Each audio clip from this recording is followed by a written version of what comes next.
Naisip ni Fang Ping na nagkaroon ng araw ulit ng plus sign ang kanyang system noong huling upgrade nito. Madadagdagan na niyang araw ulit ang kanyang vitality pero kailangan ng araw niyang gumastos ng 10,000 wealth value sa kada isang call nito. Naramdaman ng ating bida ang pagbabago ng kanyang katawan noong dagdagan niya ng isang call ang kanyang vitality limit.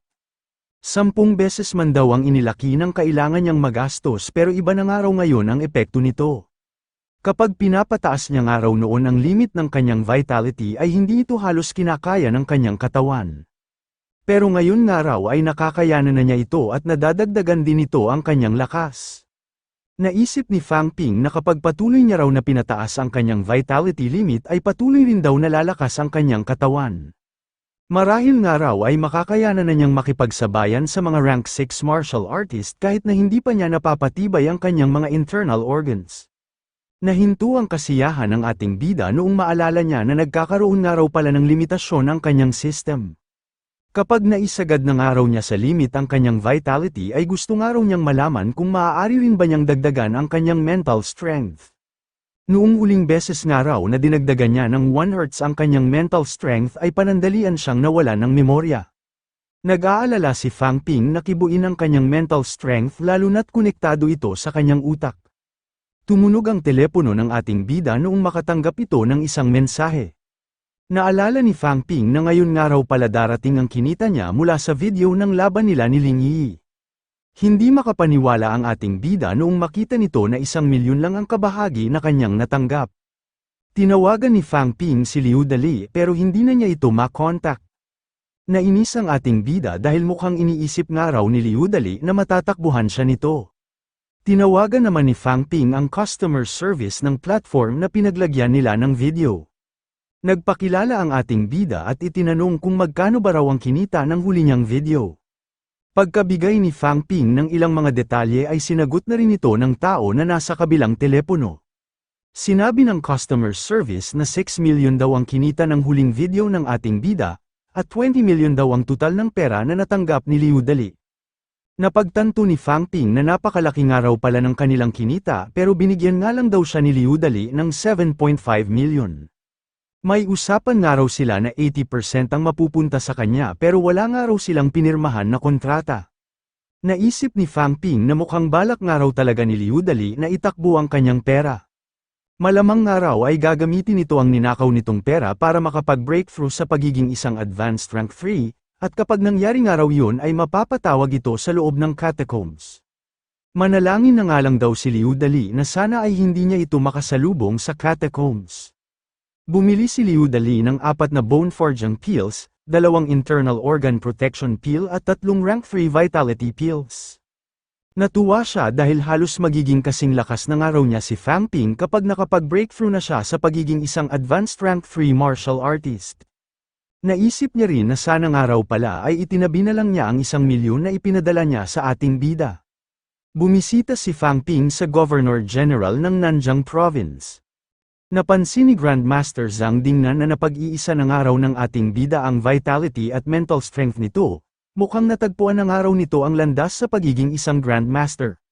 Tinanong ni Fang Ping si General Zhang kung may posibilidad na ba raw na maging isa siyang Grandmaster sa hinaharap kapag naging isa na siyang Invincible Rank 3. Tumugon si General Zhang na ang pinakalayunin daw ng ating bida sa ginagawa nitong pakikipaglaban ay ang mapag-isa nito ang mental strength at vitality nito pati na rin ang mapalakas ang buo nitong katawan. Hindi pa rin daw siya sigurado, pero kapag pinagpatuloy nga raw ni Fang Ping ang ganoong pamamaraan hanggang sa maging isa itong rank 6 ay malaki nga raw ang posibilidad na makakatungtong din ito sa pagiging isang Grandmaster. Tinanong ni General Zhang kung hindi ba raw napagtanto ng ating bida na lahat ng mga nakalaban nito ay hindi gumawa ng pandaraya, lahat nga raw ng mga ito ay maayos na sinunod ang mga patakaran ng labanan. Tumugon si Fang Ping na may maliliit man daw na aberya pero halos wala nga raw siyang kinaharap na problema sa kanyang mga pakikipaglaban. Sinabi ni General Zhang na lahat nga raw ng mga nakalaban ng ating bida ay gusto itong tulungan na makamit ang layunin nito. Kapag nagtagumpay nga raw ito ay gagayanin din ng iba ang lahat ng mga ginawa nito para makakuha din sila ng ganoong resulta.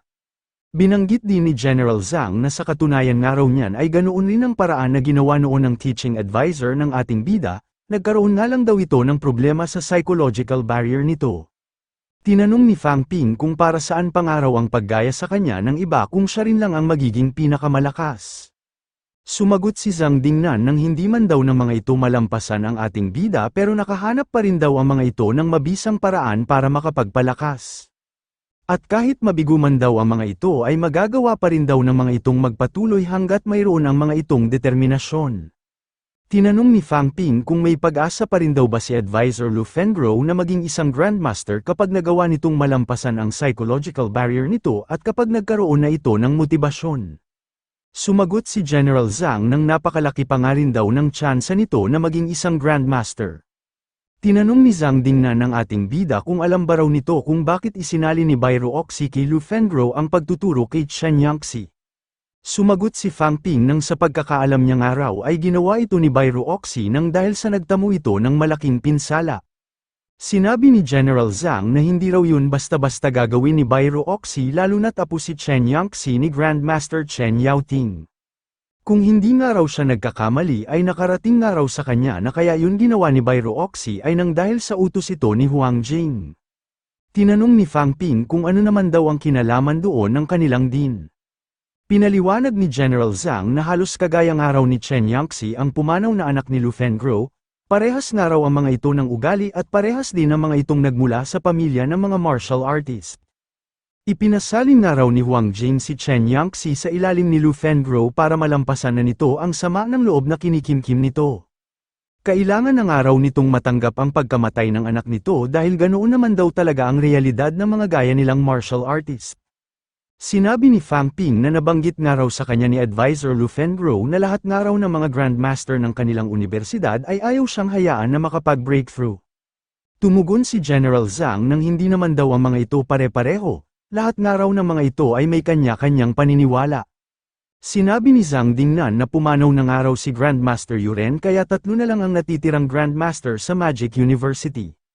Si Wu Quishan nga raw at Huang Jing ang kumakatawan sa dalawang magkaibang paksyon ng Magic University, samantalang neutral naman daw si Grandmaster Liu Polo. Naniniwala nga raw si Wu Quishan sa kasabihan na survival of the fittest kaya nagre-recruit ito ng maraming bilang ng mga estudyante. Kapag naging rank 1 na nga raw ang mga estudyante ay pinapalaban na agad ang mga ito ni Wu Quishan sa loob ng catacombs para doon na ang mga ito makapagpalakas. Ang mga martial artist nga raw na nakakabalik ng buhay ay malaki ang inilalakas at nagiging sunod na henerasyon ng mga mandirigma. Si Huang Jing naman daw ay kagaya ng pamamaraan ng pumanaw na prinsipal. Ang mga malalakas nga lang daw ang pinapalaban nito at hinahayaan muna nitong maiwan ang mga mahihina para magawa pa ng mga itong makapagpalakas sa sarili nilang bilis. Ang paniniwala nga raw na yun ang dahilan kung bakit gusto ni Huang Jing na maging isa na ring Grandmaster si Lu Fengro. Sinabi ni General Zhang na kaya niya lang daw ito ipinapaalam kay Fang Ping ay nang dahil sa nagmula ito sa kanilang Nanjiang Province. Wala naman daw mali sa mga pamamaraan ni Wu Quishan at Huang Jing, pero kung gusto nga raw ng ating bida na makapamuhay ng maayos sa pinapasukan nitong universidad ay mas mabuti nga raw na hindi nito ipaalam sa iba kung ano ang pinaniniwalaan nito. Sinabi rin ni General Zhang na malapit na nga raw maging isang rank 4 martial artist ang ating bida, ibig sabihin nga raw noon ay malaki na ang inaasahan dito ng ilang mga Grandmasters pati na rin ang mga malalakas na rank 6 na gaya ni Lu Fengro at Li Changsheng. Tinanong ni Fang Ping si General Zhang kung ano naman daw ang inaasahan nito sa kanya. Sumagot si General Zhang na sana nga raw ay magkaroon ng mas mataas na posisyon at kapangyarihan ang ating bida sa loob ng Magic University, gaya na nga lang daw ng pamumuno sa Martial Arts Society. Kapag nagkataon nga raw na nagkaroon ng isang malaking digmaan sa anumang bahagi ng Nanjiang ay maaari nga raw gamitin ng ating bida ang otoridad nito para tumawag ng mga malalakas na martial artist na tutulong sa kanilang probinsya. Sinabi ni Fang Ping na mukhang mas madali nga raw maging principal ng Magic University kapag naging isa na siyang Grandmaster. Pinaliwanag ni General Zhang na hindi raw ganoong kadali ang maging principal ng isang universidad, kailangan pa nga raw nitong kunin ang respeto ng iba at patunayan kung ano ang mga makakaya nitong gawin. Sinabi ni General Zhang na kapag nakapagtapos na nga raw ang ating bida ay kakaunti lang daw ang magagawa nito kapag nanatili ito sa Magic University, mas mabuti nga raw kung bumalik na lang ito sa kanilang Nanjiang Province. Kapag naging isa na nga raw itong rank 5 o rank 6 martial artist ay maaari na nga raw nitong kunin ang posisyon ng pagiging Vice Governor General ng Nanjiang. Sinabi ni Fang Ping na hindi niya pa raw iniisip ang mga ganoong bagay dahil isa pa nga lang daw siyang estudyante.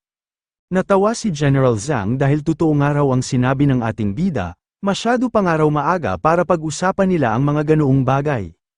Binanggit na ni Fang Ping ang totoong dahilan ng pagpunta niya doon, pinuntahan niya nga raw si General Zhang para tanungin ito tungkol sa pagsasanay ng manic explosion.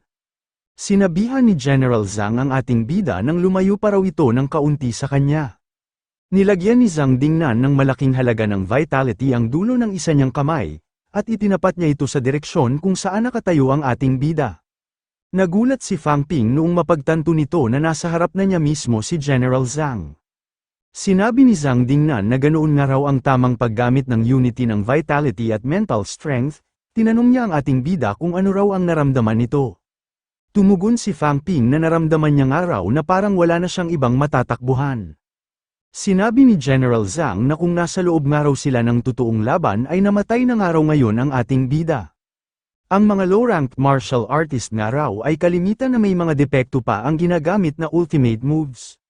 Samantalang ang mga mid-ranked martial artist naman daw ay napapaabot na sa limitasyon ang paggamit ng aura at konsentrasyon ng enerhiya.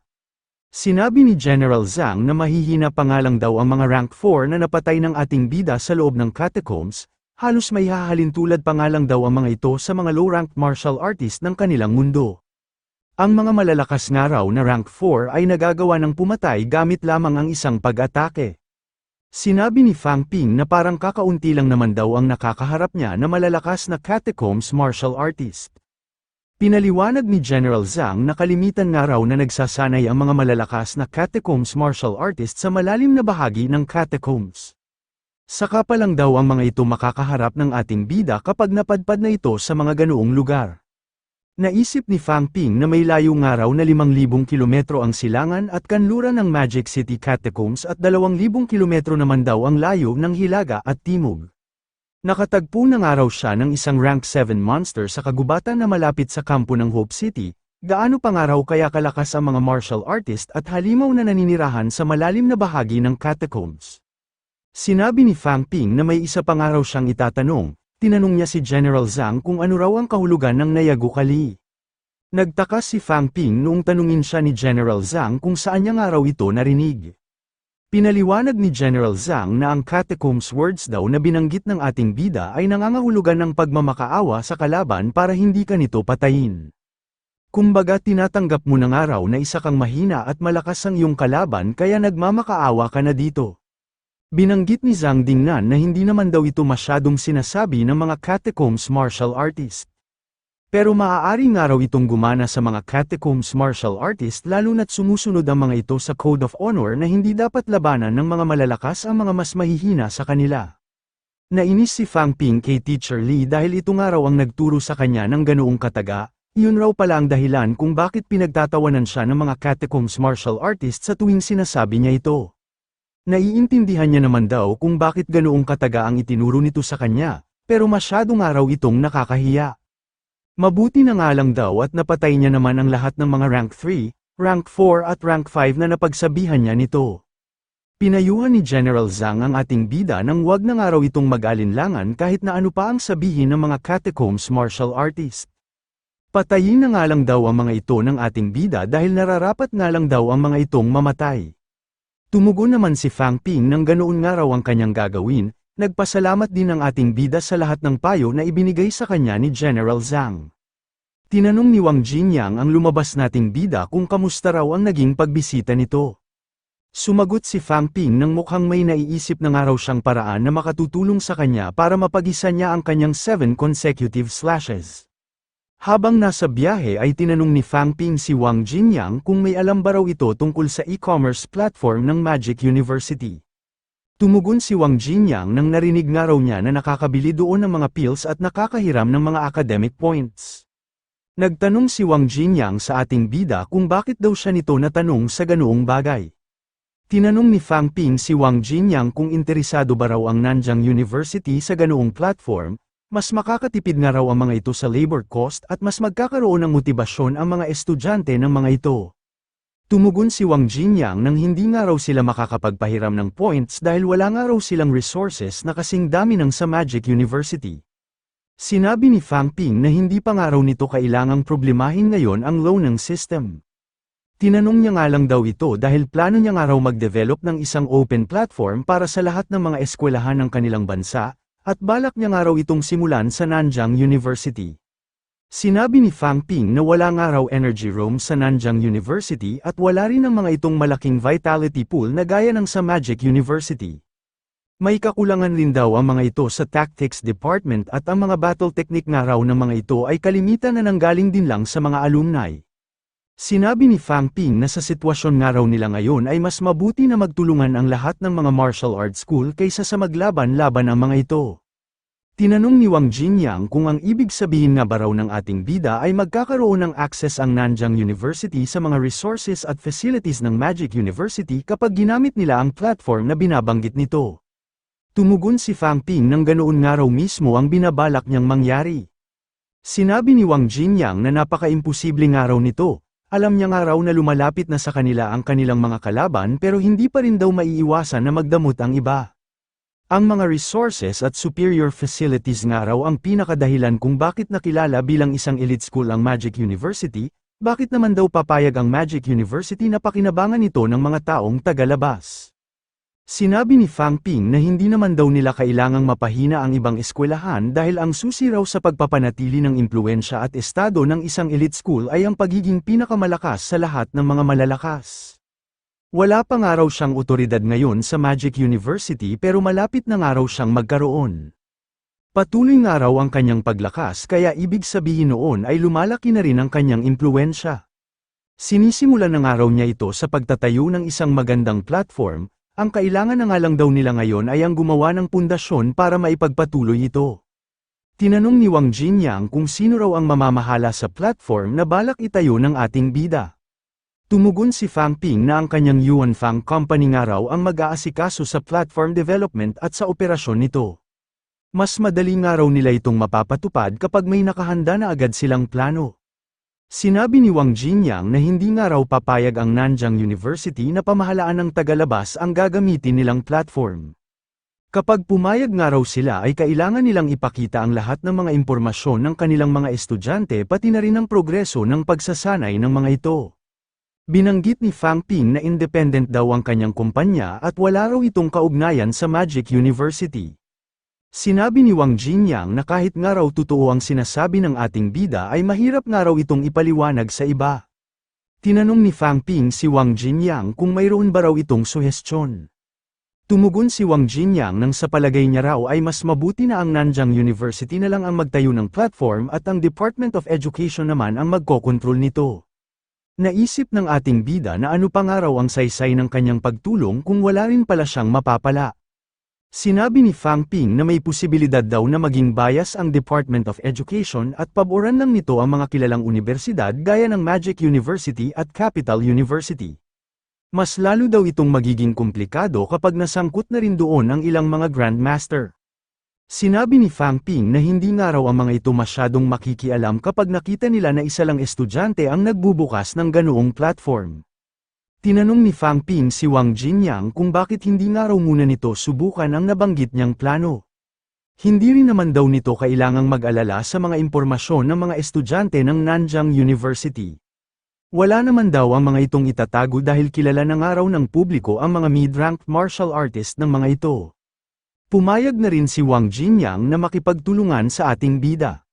Naisip ni Wang Jinyang na parehas nga raw sila ni Fang Ping na may hawak na kaunting otoridad sa Nanjing University at Magic University. Matutuloy nga lang daw ang ganoong platform kapag nakumbinsi nila ang kanilang mga universidad. Tinanong ni Wang Jinyang ang ating bida kung naghahanda na ba raw ito sa pag-breakthrough sa rank 4. Tumugon naman si Fang Ping nang may hinihintay pa nga raw siya bago niya ito gawin. Gusto niya nga raw munang mapag-isa ang kanyang 7 consecutive slashes at maging pinakamalakas sa lahat ng mga rank 3 bago siya mag-breakthrough sa rank 4. Tinanong ni Wang Jinyang kung kailangan pa ba raw talaga itong gawin ng ating bida. Tumugon si Fang Ping nang nasimulan na niya nga raw ito kaya kailangan niya nga raw itong tapusin. Kailangan niya rin daw makuha ang ikaunang pwesto para manatili siya sa mata ng publiko. Sa pagtaas nga raw ng kanyang kasikatan ay sa pagdami din ng mga tao na manunood sa kanyang mga laban. Sinabi ni Fang Ping na alam niya nga raw na sikat si Wang Jinyang sa mga martial artist, pero hindi nga raw ito masyadong kilala ng mga ordinaryong tao na siyang majority ng kanilang populasyon. Sinabi ni Fang Ping na sa kasikatan niya nga raw ay maaari na niyang mapasali sa kanyang sariling society ang lahat ng mga freshmen ng Magic University. Sa pagdaan nga raw ng mga taon ay mas lalo pang dadami ang kanyang miyembro hanggang sa makalimutan na ng mga ito ang Martial Arts Society. Sinabi ni Wang Jinyang na napakataas nga raw ng ambisyon ng ating bida. Tumugon naman si Fang Ping nang ginagawa niya lang daw ito dahil gusto nga raw niyang protektahan ang kanyang sarili. Patuloy nga raw ang pagbukas ng mga catacombs at ang tanging magagawa lang daw niya ay ang magpalakas ng magpalakas. Mas mabuti na nga raw na sumubok siya ng kung ano-anong paraan kaysa naman umupo lang siya at tanggapin na lang ang kanyang kapalaran. Kailangan nga raw niyang magkaroon ng lakas, magkaroon ng kaalaman at magkaroon ng otoridad. Ito nga raw ang mga kinakailangan para matawag nila na totoong martial artist ang kanilang mga sarili.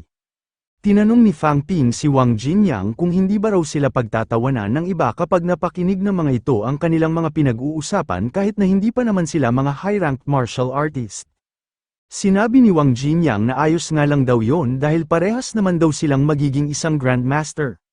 Natuwa ang ating bida sa taas ng kumpiyansa ng kanyang kaibigan. Nagbiro si Fang Ping na balikan na nga lang daw nila ang lahat ng mga tatawa sa kanila kapag naging isa na silang grandmaster.